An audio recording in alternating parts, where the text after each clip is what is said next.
यह कथा हमें यह सिखाती है कि भगवान अपने भक्तों की परीक्षा लेते हैं, लेकिन सच्ची श्रद्धा और समर्पण से हर बाधा दूर हो जाती है। बहुत समय पहले की बात है। काशी नगरी में रघुनाथ नाम का एक निर्धन लेकिन अत्यंत श्रद्धालु व्यक्ति रहता था।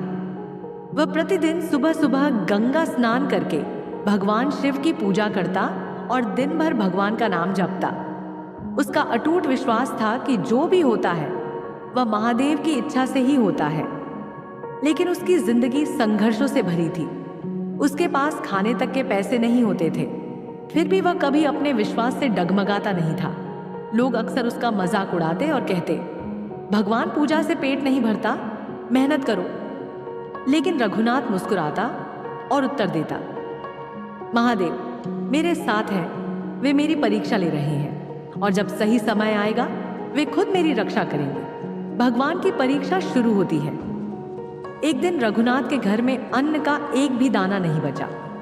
भूख से बेहाल, लेकिन फिर भी भगवान पर विश्वास रखते हुए उसने मंदिर जाकर महादेव से प्रार्थना की, हे भोलेनाथ, आज मेरी भक्ति की परीक्षा का दिन है। अगर मेरी श्रद्धा सच्ची है तो आप मेरे लिए कोई रास्ता जरूर निकालेंगे।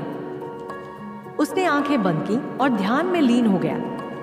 जब वह लौटा तो रास्ते में एक सोने की मुहर चमकती हुई दिखी।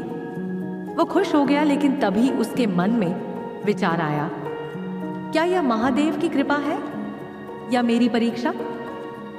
वह कुछ देर तक उस सोने की मुहर को देखता रहा और फिर मुस्कुराकर उसे वहीं छोड़ दिया। उसने सोचा, अगर यह सच में महादेव का आशीर्वाद होता तो मुझे इसे खोजने की जरूरत ही नहीं पड़ती। भगवान खुद किसी और तरह मेरी सहायता करेंगे। महादेव प्रकट होते हैं। उसी रात भगवान शिव ने एक स्वप्न दिया। वे प्रसन्न होकर बोले, हे भक्त, तुमने आज यह सिद्ध कर दिया कि तुम्हारी श्रद्धा सच्ची है। यह मुहर मैंने तुम्हारी परीक्षा के लिए वहां रखी थी, लेकिन तुमने इसे अस्वीकार कर दिया क्योंकि तुम्हारा विश्वास मुझ पर अटूट था। मैं तुम्हारे धैर्य से प्रसन्न हूं। कल सुबह तुम्हारे लिए एक विशेष आशीर्वाद भेजूंगा। सुबह जब रघुनाथ उठा तो उसके दरवाजे पर नगर का सबसे धनी व्यापारी खड़ा था। उसने कहा, रघुनाथ, मैंने कल रात सपने में भगवान शिव को देखा।